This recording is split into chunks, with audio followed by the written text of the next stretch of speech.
வணக்கம் astro அருஞ்சி channel நேர்களே, நான் உங்கள் அன்பான சயின்டிபிக் வேதிக் அஸ்ட்ராலஜர் அஸ்ட்ரோ அருஞ்சி பேசுகிறேன். நல்லது நினைப்போம், நல்லதே நடக்கும். இந்த வீடியோல நம்ம என்ன பார்க்க போறோம்னா, கடகராசிக்கு டிசம்பர் 2025 ஆண்டின் கடைசி மாதம் எத்தகைய ஒரு மாதமாக இருக்க போகிறது கடகராசிக்குன்னு பார்க்க போறோம். சயின்டிபிக் வேதிக் அஸ்ட்ராலஜி முறையில எந்த விதத்திலும் மிகைப்படுத்தாமல் பரிகாரங்கள் அது மாதிரி விஷயத்துக்குள்ள, அந்த மூட நம்பிக்கைக்குள்ள விஷயத்துக்கெல்லாம் போகாமல் அறிவியல் சார்ந்த முறையில உங்களுடைய கர்மா இப்ப இருக்கக்கூடிய கிரகத்தின் பெயர்ச்சி, கிரகத்தின் சஞ்சாரங்கள் பொறுத்து எந்த ஒரு தாக்கத்தை, ஆண்டு கிரகமா இருந்தாலும் சரி, மாத கிரகமாக இருந்தாலும் சரி, எந்த ஒரு தாக்கத்தை உங்களுடைய ராசிக்கு, கடகராசிக்கு கொடுக்க போகிறதுங்கிறத துல்லியமா நம்ம அப்படியே பார்க்க போறோம். இப்ப பாத்தீங்கன்னா கடகராசிக்காரர்கள்லாம் 2023, 24, 25 ஏப்ரல் மாதம் வரைக்கும் அஸ்தம சனி தாக்கத்தினால பல பிரச்சனைகளுக்கு ஆளானார்கள்ங்கிறது தான் உண்மை.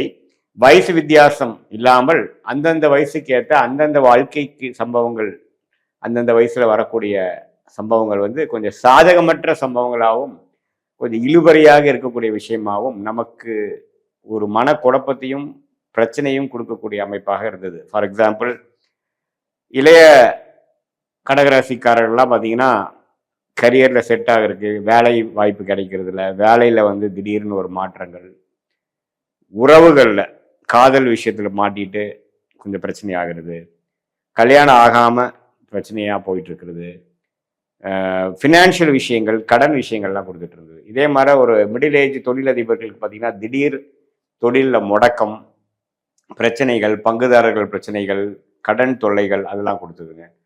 இதே மாதிரி வெளிநாட்டில் இருக்கிறவங்களுக்குலாம் பார்த்தீங்கன்னா அங்கே இருக்கிற சூழ்நிலை கொஞ்சம் விசா ப்ராப்ளம், வேலை ப்ராப்ளம், சில சௌரியம் இல்லாத ஒரு சூழ்நிலை, ஒர்க் பண்ணுற இடத்துல சௌரியம் இல்லாத சூழ்நிலை, நல்ல ஒரு உத்தியோகத்தில் நல்ல ஒரு சாட்டிஸ்ஃபேக்ஷன் கிடைக்காமல் திடீர் என்ன வேணால் நடக்குங்கிற மாதிரி ஒரு அமைப்பெல்லாம் கொடுத்துட்டு இருந்தார். பட் அந்த அஸ்தமசனி தாக்கத்திலிருந்து வெளியில் இப்போ கொஞ்சம் 5-6 மாதங்கள் ஆனாலும் சில முன்னேற்றங்கள் பெற்றாலும் இன்னுமே பார்த்தீங்கன்னா சில விஷயங்கள் நடக்காமல் காத்திருக்கக்கூடிய கடகராசிக்காரர்களாக நீங்கள் இந்த டிசம்பர் மாதம் என்ன ஆகுதுன்னா, உச்சகுரு பார்த்தீங்கன்னா முதல் ஒரு வாரம் 10 நாளுக்கு பார்த்தீங்கன்னா ராசி அதிபதியாகிய செவ்வாயே பார்க்குறார். ஸோ ராசி அதிபதியாகிய செவ்வாயவே அவர் பார்க்கும் பொழுது நல்ல ஒரு தன்மை, அது 5ஆம் வீட்டில் ஆட்சி பெற்றிருக்கும் பொழுது பார்க்கும் பொழுது, சுக்கரனோட சேர்ந்து சூரியனோட சேர்ந்து பார்க்கும் பொழுது நல்ல ஒரு ஃபர்ஸ்ட் 2 வீக்ஸ் ஆஃப் டிசம்பர் நல்ல விஷயங்கள், அற்புதமான விஷயங்கள், மேஜிக் மாதிரி சில விஷயங்கள் நடக்கக்கூடிய அமைப்பு கண்டிப்பாக உண்டு. ஸோ ஃபர்ஸ்ட் 2 வீக்ஸ் ஆஃப் டிசம்பரை கொஞ்சம் நல்லாவே நீங்கள் யூஸ் பண்ணிக்கணும், உபயோகப்படுத்தி கொள்ள வேண்டும்.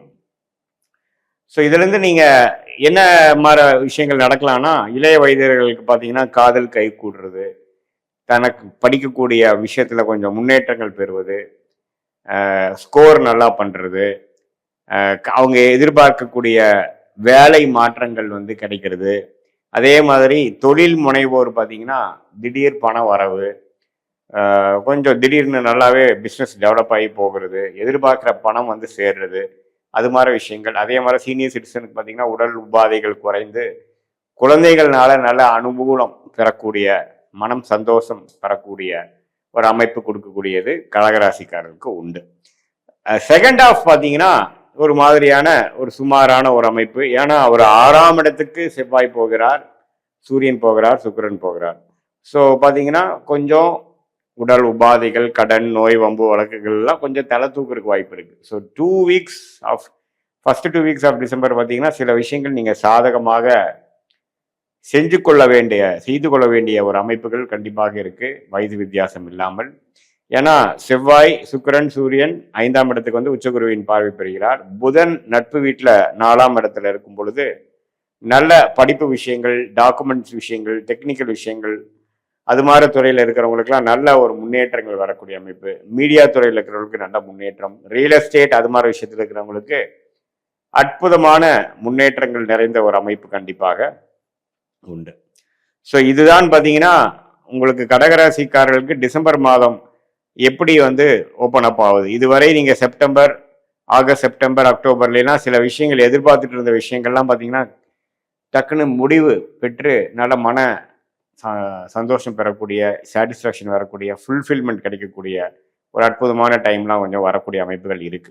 ஏன்னா அஷ்டம சனிகள் முடிந்தாலும் பார்த்தீங்கன்னா 12ஆம் இடத்துலேருந்து குரு வந்து 6ஆம் இடத்துலேருந்து கடன் பிரச்சனை, உடல் உபாதைகள், ஃபினான்ஷியல் விஷயத்தில் வந்து ஒன்றுமே தோய்வாக இருக்கிறது, குடுக்கல் வாங்கல பிரச்சனை, இது மாதிரிலாம் நிறைய பிரச்சனைகள் போயிட்டு இருக்கக்கூடிய கடகராசிக்காரர்களுக்கு சில விஷயங்கள் வந்து சால்வ் ஆகக்கூடிய அமைப்பாக நாம இந்த மாதம் குறிப்பாக சொல்றதுனால ஃபர்ஸ்ட் ஆஃப் வந்து நாம எடுத்துக்கலாம்.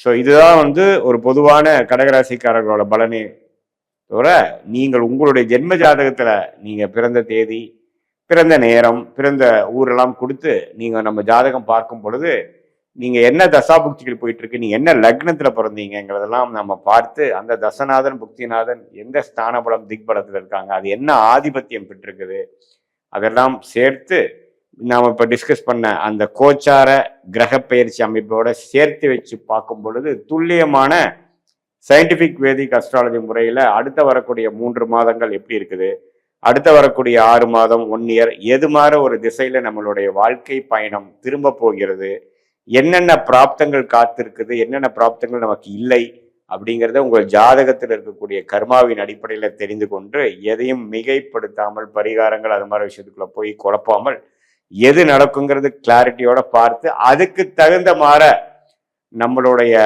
செயல்கள் திட்டங்களை நீங்கள் தீட்டி தேவையற்ற அனாவசிய செலவுகள், அனாவசிய முயற்சிகள், அனாவசிய சமய விரயங்களை தவிர்த்தேயானால் நீங்கள் எதிர்நீச்சல் போடாமல் இப்போ நமக்கு என்ன பண்ணணும், நமக்கு என்ன மாதிரி வேலை நமக்கு கிடைக்கிற மாதிரி இருக்கு, எப்போ வேலை மாறலாம், எப்போ வந்து வீடு கட்டலாம், எப்போ வந்து நாம வியாபாரத்தை அபிவிருத்தி பண்ணலாம், எப்போ வந்து இப்படியே கடன் பிரச்சனையாவே இருக்கு, எப்போ நம்ம கடன் அடையும், எப்போ நமக்கு லாபங்கள் அதிகமாகும், எப்போ வந்து நம்மளுடைய தடைகளாகவே இருந்து கொண்டு இருக்கக்கூடிய திருமண விஷயங்கள் நடைபெறும். இது மாதிரி பல விஷயங்கள் வந்து நம்ம ஜாதகத்துல ஒளிந்து கொண்டு இருக்கும். அந்த தசா புக்தி அந்தரம் சூக்ஷ்மத்தை துல்லியமாக பார்த்து அடுத்தடுத்து வரக்கூடிய தசா புக்தி அந்தரங்கள்லாம் எப்படி இருக்குங்கிறத வைத்து அதுக்கு தகுந்த மாதிரி நீங்க வாழ்க்கையில ஒரு திட்டங்கள், ஒரு பிளான், மென்டல் மேக்கப்போட நீங்க இருந்தீங்கன்னா நீங்க தேவையில்லாம நம்ம என்ன பண்ண போறோம், நமக்கு எந்த ஒரு விஷயங்கள் எந்த நேரத்தில் பண்ணால் ஆபத்தையும் பிரச்சனையும் கொடுக்குமோ அது மாதிரி டைமில் நம்ம பண்ணி அப்புறம் கடைசியாக பார்த்தீங்கன்னா ஐயோ நம்ம கொஞ்சம் அவசரப்பட்டுட்டோமோ அப்படிங்கிற மாதிரி ஒரு விஷயம் இருக்குது. எப்போவே நல்ல டைம் போயிட்டு இருக்கும் பொழுது நம்ம வேகமாக எது செய்தாலும் நல்லபடியாக நடக்கும். ஒரு மாதிரி சுமாரான டைம் போகும்பொழுது பொறுத்திருந்து நாம் செயல்பட்டாதான் ஜெயிக்க முடியும். ஸோ அது என்ன மாதிரி டைம் நம்ம போயிட்டு இருக்கு, என்ன மாதிரி பிராப்தங்கள் நமக்கு இருக்குதுங்கிறது சயின்டிஃபிக் வேதிக் அஸ்ட்ராலஜி முறையில் பார்த்து அதுல நாம வந்து தெளிவு பெற்றுமையானால் நல்ல எளிதில் நம்ம வாழ்க்கையில வெற்றி பெற முடியும் என்று சொல்ல விரும்புகிறேன். மீண்டும் மற்றொரு காணொலியில் சந்திக்கிறோம். நன்றி, வணக்கம்.